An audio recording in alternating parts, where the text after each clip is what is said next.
says the following.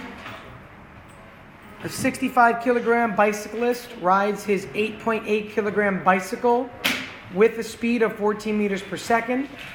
How much work must be done by the brakes to bring the bike and the rider to stop? What is the magnitude of the braking force if the bicycle comes to rest in 3.5 meters? So already I noticed that there's motion involved, there's mass involved. The motion eventually stops. So I have a change in motion or a change in velocity. And therefore, Daniel, it's a change in kinetic energy. What formula involves a change, delta, change in kinetic energy? The word kinetic energy theorem. So already I know that I'm going to use the word kinetic energy theorem. Again, I want to point out why that is. I'm looking for the actual value here of how much work must be done. But remember, the only way to find the amount of work done directly is by using F times D times cosine theta. But really in this problem, I don't have a force, I don't have a distance, I don't have an angle, all that kind of stuff I really don't have. So what I need to do is I need to recognize that if I want to find the work done, let's just find the change in kinetic energy. Okay, so whenever an object slows down or speeds up, whenever that happens, we know that there's a change in the object's kinetic energy. And therefore we can find the work by finding just delta KE instead. So, again, work equals final kinetic energy minus initial. I know in this problem that the bicycle and the bicyclist, whatever, total mass is 65 plus 8.8. That's the total mass of the system, the bike and the person riding the bike. The current velocity they ride with initially is 14 meters per second. They come to rest. Therefore, the final velocity must be 0 meters per second. That alone is enough information to figure this piece out right here. And then once you get this number, that is equal to the work. That's the first part of this problem. So I can go ahead and plug in. Kinetic energy at the end is 1/2 mvf squared. But that's going to go to 0 because the object is eventually coming to rest. And then here we've got 1/2 mvi squared. So again, what do? We plug in. This becomes 0 minus 1/2, 73.8 times 14 squared. So although this problem says find the work done, you cannot find the work done because you don't have F and you don't have D.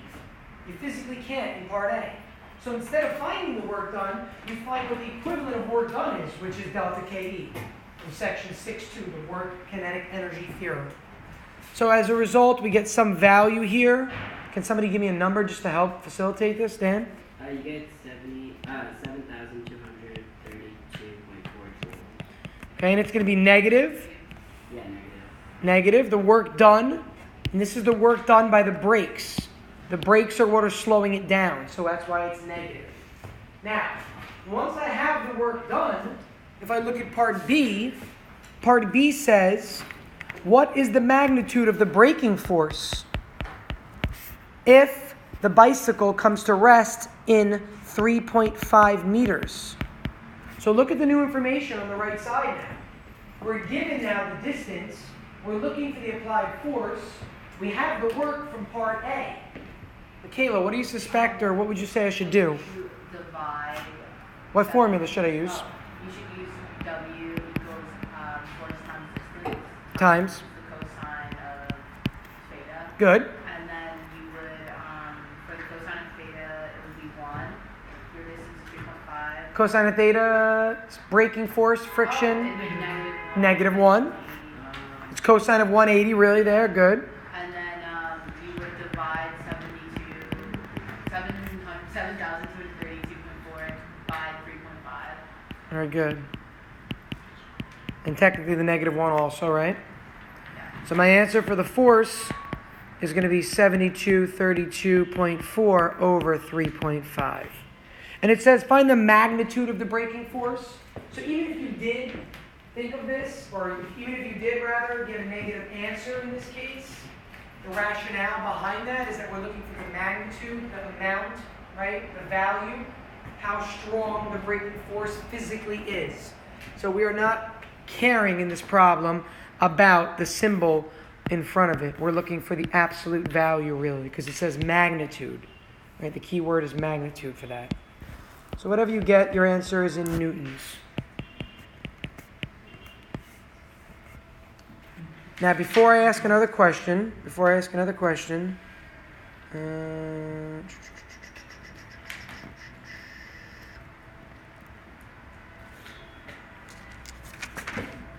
I'm going to go to my math students for a minute, but if you want to try something that's very similar to this, you could try, did I give you 92 or 94 in the problem set? No. Either one of those are reasonable. 94 is probably a really good one, actually. So if you want to try 94 on the next page, there's 3 other textbooks here. While you're waiting, I'm going to come back to physics in a minute, but if you want to try 94, share the book, please, or take a quick picture. So this is number 94 on the following page, so page 222. What did you guys get for the first part for A? If the player comes to rest at third base, how much work was done on the player by friction with the ground? So this is, again, the work kinetic energy theorem, right, to do it? What did you get for the work done, Banacha? I got like -627.75. Do others agree with that? Yeah. Yeah? I'm getting a nod from 3. Sounds good. Awesome. So that's part A. That's the work done by friction. And you get that by using delta KE, the kinetic energy work theorem. Now, the problem then says, find out the coefficient of kinetic friction. So replace work with FD cos theta. Replace work with FD cos theta. Because that's the definition of work.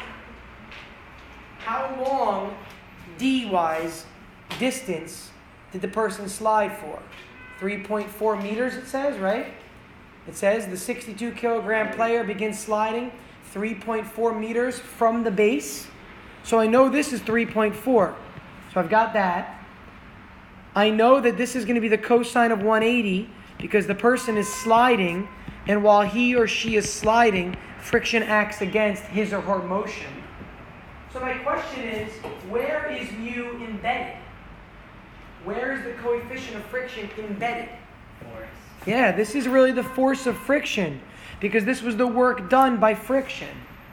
Remember, when you're finding the work done by friction, that the force of friction is what is doing the work. But there is a formula for force of friction from last chapter that is on your formula sheet that you absolutely need to use on Friday. The formula for force of friction should really just be memorized at this point. It's on your formula sheet though, right? FF equals? Yeah, mu Fn. But Fn itself, for anything only moving horizontally, which is all of these problems, if you've noticed, right?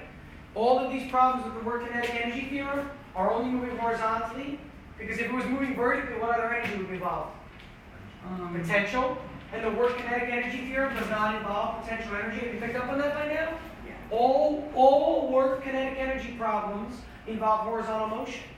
If it's horizontal motion, it means that the normal force pushing up from the ground is balanced by gravity pulling down. So Fn is just the weight of the object, which is mass times gravity. And then you can go ahead and solve, because you know the mass in the problem, 62 kilograms. You know gravity, 9.81, so you solve for mu.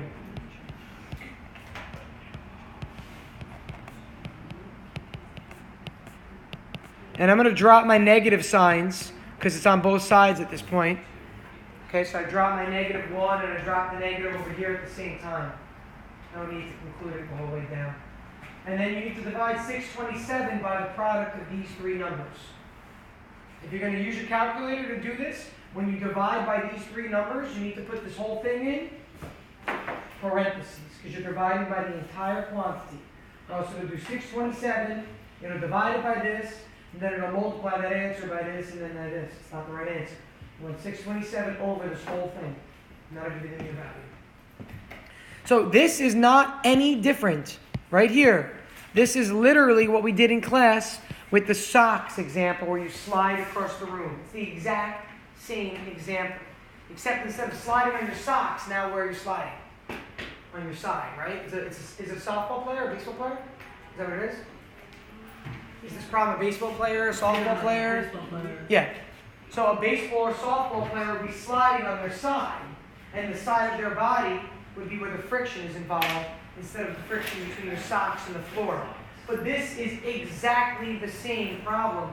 It's just in two parts. They're asking you first for part A to find the work by using delta KE. Then in part B, once you have your delta KE, which is this, set it equal to work and find mu. We did exactly this in class, and we solved. Did we solve for mu or did we solve for distance in class? What did we solve for in class? Distance? Yeah, 'cause it gave mu.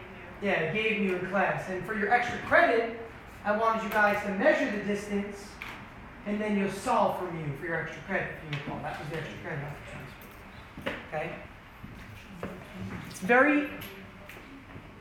There's not many ways to vary this problem, is what I'm going to get at. There really aren't many ways. But I can ask for many different things. I could ask what's the work done, like they did in part A, and then you just use delta KE to get the work done. I could ask for the distance, and then you have to have mu. I could tell you, ready? Take a look. I could tell you that the average force applied by friction, I could tell you the average force applied by friction is 20 newtons. Then that goes right here. And then you could solve for the distance in that kind of a problem. So it depends on what you're given. If you're given mu, you're going to need to go further and eventually plug in for the value of mu, and you'll have to use Fn and mg. But if you're given ff, just plug in at this point for ff and solve for d. Okay, it depends on what you're looking for in these problems, but it's the same generic setup each time for them. Good, very good question. Physics questions. Gigi, go ahead. So, I think that my problem is when you see a problem, you don't know what kind, like how to apply, which formula to apply. Okay, so, ready? First of all, today on documents and handouts, I put a little flow chart up that a student made from years back for this chapter. And it's exactly what you're asking, Gigi. It's like, if you have these things, use work kinetic energy. If you have these things, use conservation of energy. If you have these things, use elastic potential energy. So I'm going to summarize what that flow chart says, but later look at it, okay? So what it says is this. If an object is only moving horizontally, you can either use a spring, pushing horizontally, or the work kinetic energy theorem. That's all you can really use. Now, if the object is moving vertically, you're going to use MEI equals MEF, conservation of energy from 6.3, because you'll have potential energy gain or loss because it's moving up or down, and kinetic energy gain or loss because it's moving up or down. Now, the other type of problem is a simple example where it's like, just find the work done if you're given a force and a distance. Then you're going to go straight to this formula right here. So if you're given a force and distance and something like that with an angle, and you're trying to find work done, you don't even need the work kinetic energy theorem. So you've got motion left to right involving velocity. That'll be the whole work kinetic energy theorem. Motion up and down will be MEI equals MEF. And then work done by a force over a distance is just your work definition. The only thing we haven't discussed, which is the last one we did today or yesterday, depending on the section you're in, is power. And power is only used when? When is power used? When it's involving what? What did I say today or yesterday in your class that power has to involve? Specifically, power involved. It's in the formula for power. Energy. Not energy. It does involve energy. These all involve energy. Everything we've done so far involves energy. So what's the indicating factor to talk about power, besides me saying, determine the power delivered, right? And that would be a clear, obvious indicator.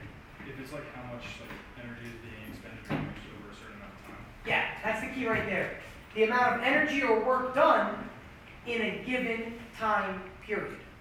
If it involves time periods with energy or work, you're definitely concerning yourself with power. So this diagram that's on Moodle that I just made visible, if you click on it, it looks like a flow chart and it gives you directionals. Give it up. And it's turned sideways? Yeah, if you just and Sorry guys. I can try and resave it and re-upload later. Can you just rotate it? Okay, you can rotate it. Right. So just take a look at the flow chart, and it's something that one of my students came up with a couple years back. So if the notation looks different, I think PES is used instead of PEE for elastic. I think it's PES, but it's the same thing really. But take a look at that flow chart. I'm going to go back to math for a minute, but what you should practice, let me give you an example to practice.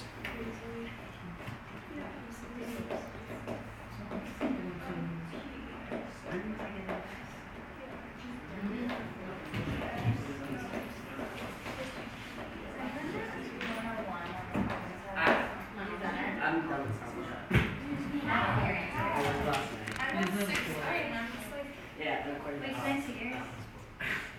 sixth grade. Daniel, what's right? C is. No, it's not. No, it's Oh not. my god, you're right. I am right. Wait, what do you want? Let me try a good example for you guys. I don't even cheat for some. It's the principle of conservation. No way. You do it by yourself. Yeah. Try number 134 on page 224. Listen, try question number 134. Okay, same section at the end of the chapter. Number 134 is a good example. We'll go over that in a minute. First, did you guys get it?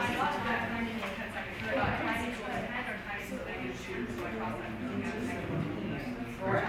You can't have that next time.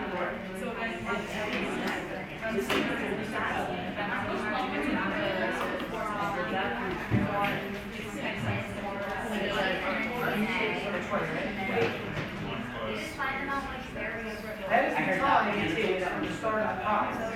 What was the start of the process? So we have a problem we're doing. 134. Was it, Oh, wait, Daniel, Top this is a tower, Daniel, right? you're kind of Starts on top of the tower What here. you said. Go, keep going up, 134. Okay. Not go around that whole. so if you have to do 20, so that's very How much later we're living? 10 seconds. That is how you're trying to find the max height. Because if you want the max height, you have to on something that's not I'm trying to find out how much first this goes up. This takes 20 seconds, and this takes 10 seconds up here. That's what was funny. Remember, if you're looking for height, you're going to have to plug a time back. But if it says when, your answer is what it gives it. But the reasonable answer, not the negative. Sorry.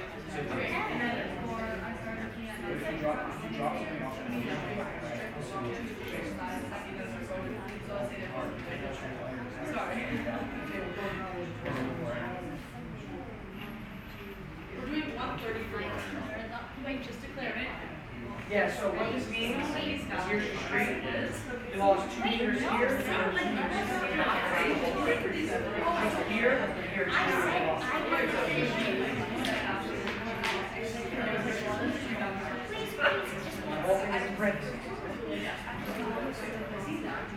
So yes, the entire length minus 2 times the entire width minus 2. The original length is twice the width, is that given the problem?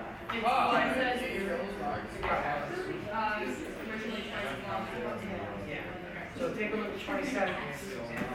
Hey. It says a rectangular corner lot originally twice as long as it is wide. So right away, the dimensions are W and 2W. So let's draw a rectangle of W and 2W. That's it. Because I was, guys, how do you find out what I was using from what? I can hear it. The problem was that it loses it along the I did it. whole. Yeah, I did it. Wait, I did it too. Emily, You lose 2 inches on both sides. This says you're going to fire chasing signs, right?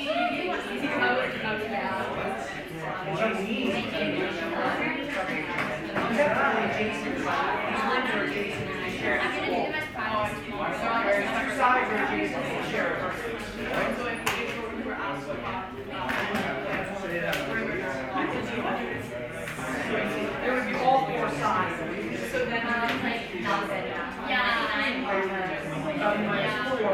No, my mom's. So in this problem, I'm just, so we've done. Oh, do you want me to draw this? don't have to install. This You guys, this guy right here. This was 2 originally from that right when here. you This is 2 oh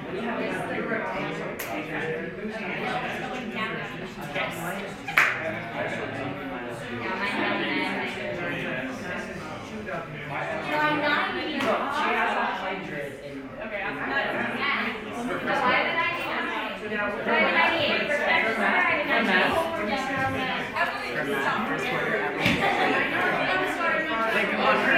Good report, Carlos. Okay, now this is the only thing I'm gonna. Factory is not. Oh, it shows up. This is that front here. It's basically. It's a variation of 27.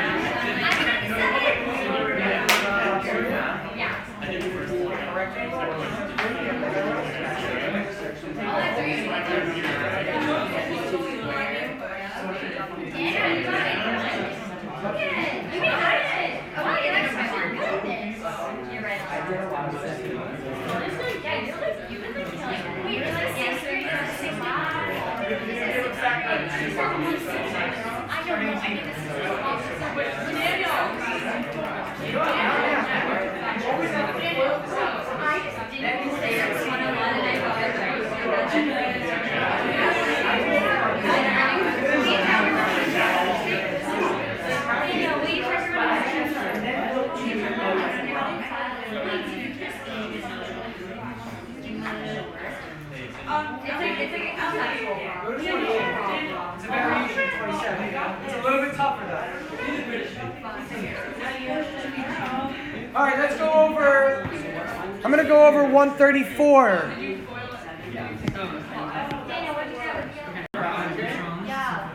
This is not on your problem set, right? Number 134?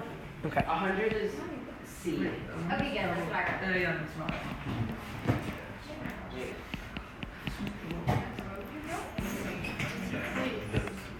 All right. For those who didn't get the chance to start yet, I'll read it first so we can hear it. There's more seats over here, guys. You can grab this seat if you want to. It's fine. And there's a seat right next to Emma here, too. Oh, yeah. Any of those two is fine. All right. So the problem says a catapult launcher on an aircraft carrier, a big boat, on an aircraft carrier, accelerates a jet, and this is how they actually launch. A jet is there, it gets accelerated forward, and the jet has to take off before it reaches the end of the boat. The jet has to take off before it reaches the end of the boat.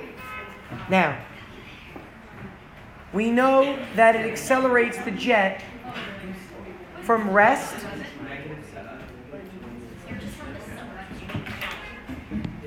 It accelerates the jet from rest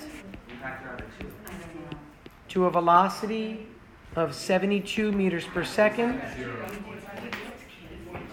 We're told the work done by the catapult, is 7.6 times 10 to the 7th joules. That's all the information that we're given in this problem. We're not given anything about the force applied, about the length of the aircraft carrier, about the time it takes. None of that is given. So in this problem, grab any other seat. There's another chair over here. In any of these problems here, we recognize that we need to solve for whatever is unknown in the problem. And in this case, what is unknown is the mass of the jet. The mass of the jet. What relates work, velocity, and mass? What relates work, velocity, and mass? Daniel? The kinetic energy theorem. Yeah, the work kinetic energy theorem. Why would I not use MEI equals MEF? Why would I not use MEI equals MEF? I mean, I could theoretically use this and it would work, but why would I not in this case? What do I not have? Yeah, it's usually useful to use MEI equals MEF with problems that involve potential energy, whether it's elastic or not. So I'm looking at this.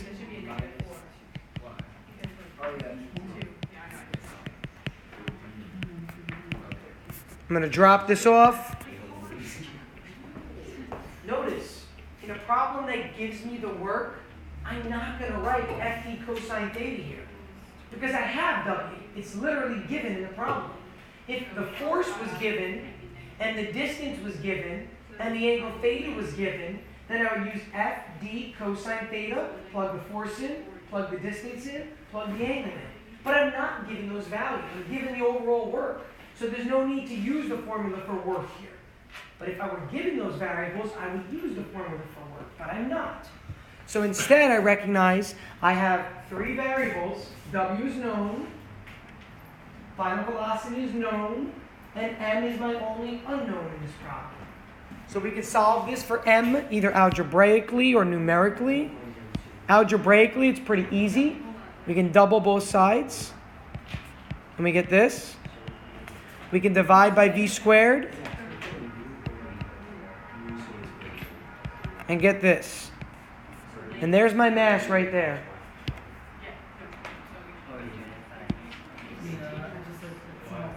Okay? That would be the mass itself, that value. You can calculate it. Now, I asked you this problem because part B is a follow-up. Part B. If the jet is in contact with the catapult for 2 seconds, what is the power output of the catapult? If the jet, and again, we'll get the answer for part A, that's done already on the left.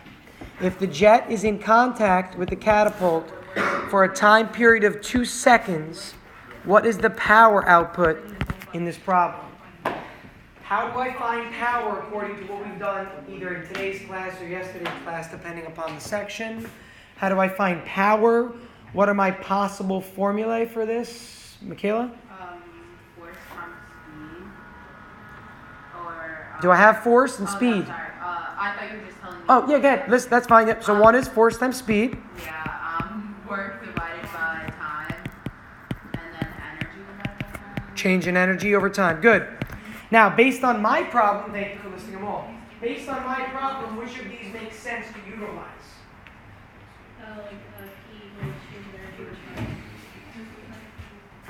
Yes and no. Why would you change in energy? I mean, these are kind of the same thing. But if you're given W as a variable and you have a number for work, right? I think it would make sense to use the work itself. Directly plug in for the work. Now, if you want to find a change in energy, it's equal to the work. So it's the same thing in this problem. So either of those are acceptable. That's why they're kind of the same. But I would directly choose this because you see the variable W. The amount of work is right here. That goes in for W. The time is 2 seconds. So take this number and just divide it by 2. And you get the power delivered by the catapult. 7.6 times 10 to the 7 joules over 2 seconds.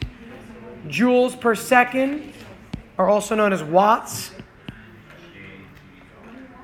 3.8 times 10 to the 7 watts. Okay, so I'm just taking the work done by the catapult and dividing by the time it takes for the catapult to launch this object. Okay, it's a very large number. Why? What are you accelerating in this problem? What kind of an object? What does it say? You're accelerating a... I don't have the problem. Is it any way to plan? Yeah, you're accelerating a jet, a plane. So go ahead and figure out what this is. I mean, it's absurdly large. 3.8 times 10 to the 7 divided by 746 to see how many horsepower this catapult gives us. You have the horsepower? 50,000 horsepower is literally what we're gaining from this catapult. And the word catapult is loosely used here. It's not actually a catapult. It's a device that uses magnetism, like a have you heard of a railgun? You heard that phrase railgun for video gamers here? It's a I guess it's a gun, whatever. In this case, it's not a gun, but it's a thing that using magnetic plates and poles for polarity for magnets accelerates an object forward with magnetic repulsion. That's what it's doing. It's like the maglev trains that you have in other countries. Okay, but it's not really a catapult. They call it a catapult. Okay, it's stored energy, magnetic stored energy, that is converted into kinetic energy. So we've talked about stored energy in a spring. That's why they use the word catapult here. But it's really stored energy in the magnets or in the magnetism or the magnetic field that has that energy stored that accelerates it forward. Let's try together a 6-3 kind of example. Emma. It's kind of an unrelated question, but if you're lifting something straight up, would the angle be 0? So is the force you're applying also straight up? Yeah. And the direction of motion is straight up? Then yes. Okay. You just Yep. Yeah. turn it on your, like, You can think of the problem on its side, sure. You can think of it that way. So a bench press or a push-up, you assume the angle is 0 because your body lifts up and you're pushing, which right? Up. Assuming you're flat on the ground, right? That should be for a push-up. Also, for the one where we did the lat, where you throw the ball up and down, would the final velocity be 0 or would it be negative? It's negative whatever you got from the diagram. Okay. So you know that curve, you know what we swiped over on the graphs to find the diagrams? Yeah. You had the one curve at the top, you got the max height from that. And then the other bottom curve was velocity in the y. You had a positive initial velocity, and then the graph did this. And then at the end, you had a negative final velocity. So that's your initial velocity, that's your final velocity. You're not like saying, oh, you caught it, so it stopped. Remember, it's always the instant before you catch it, or the instant before it impacts the ground, that's the final velocity. It's never really 0, almost ever, unless an object says it comes to rest, a stop, a halt, whatever. Yep, that's the only time. Let's do one from 6-3 together, or at least start you guys off to give you an idea. I'm looking, I gave you 101 as an assignment, so let me try a different one.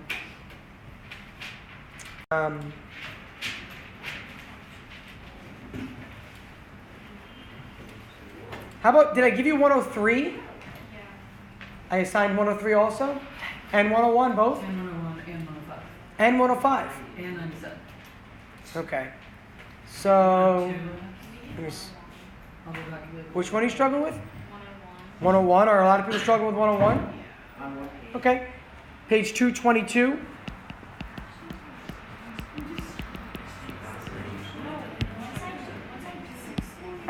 So, a player passes a basketball down court for a fast break. The ball leaves the player's hands with a given speed. It slows down along the way to another speed at its highest point. Ignoring air resistance, how high above the release point is the ball? So here's the first player. Here's the basketball. He throws the basketball, or she throws the basketball. It gets to his highest point. We've got a velocity he throws it or she throws it with. When it's at its highest point, the velocity is a little bit less. Remember, why does it still have velocity at the highest point? It's still moving which way? To the right. It's not moving up or down at the highest point, but it is moving to the right. We know that the ball has a given mass, which is not needed. I'm not going to even write it down because it's not needed. Okay, mass cancels out in this problem because there's no air resistance and there's no spring involved, so mass drops off. So we have to think about energy. In the beginning, what are we calling ground level, first of all? It says how high above the release point is the ball going to be at max height? But the ground level be his hand. The release point, his hand. Very good. So this is ground level in this problem. Make a note on your diagram, and I've said this a couple times now. You need to note it on your diagram in the test so I know what you're considering the ground. And because the problem says how high above the release point, call the release point the ground. That's the lowest point the ball is going to be in our problem. Our problem starts when he releases it and ends at max height. So what kind of energy to start does the object have? In the beginning, what kind of energy? Only kinetic, because the object has no height. It's at ground level to start. So it's only got kinetic energy in the beginning. When it gets to that max height, it's still moving and it has height. Therefore, potential and kinetic. Wait, weren't there like some instances where when it was at the top, it didn't have any kinetic? Or is that if you have... If you only toss an object straight up in the air, because if you physically only toss it vertically, this is at an angle, right? It just has time. And when it gets to the top, what does it do? It physically stops. So in your lab, when you toss the object up, at the top it's all potential. at the bottom it was all kinetic. Here though, it's got both of them at the top because it's still moving with some speed horizontal. So this is my setup, and then it becomes a plug and chug. If you imagine two things can cancel it, instead of test that's gonna happen a lot, so don't do it. So think about it this way. If mass is in all terms, if I divide the whole equation by m, divide by m, divide by m, divide by m, what happens to all those m's? They all drop off. It's got to be every term. So if I simply have a plus 1 at the end, you can only divide by m. Exactly, that you cannot use that division by m. Or if there's a spring, the spring is 1/2 kx squared, no m. So as soon as there's a spring or q loss, you can't. So It's P and K because it's got height at the top and it's still moving at the top.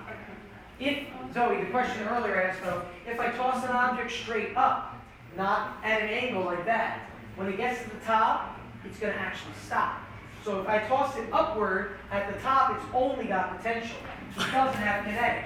But because I threw this at an angle, it's still moving horizontally at the top with that velocity at the top right there. Okay? Mass drops off. Wait, I have a quick question. Mm-hmm. Is K is not like a derivative? Because in the formula it's PE equals 1/2 kx squared. K is a material property of the spring. So it changes on object. It's not like gravity where it's like. K is not a constant. Yep. Finish this yourself. Solve this. If you think that this is not that bad for 101, I gave you 103 and 105, but you could also try something like 102 or 104 or 106. Yeah, you could try 106 too. Okay, try one of those. I'm going to come back in a minute for physics. I'm going to go over to math for a little. Just real quick, do that.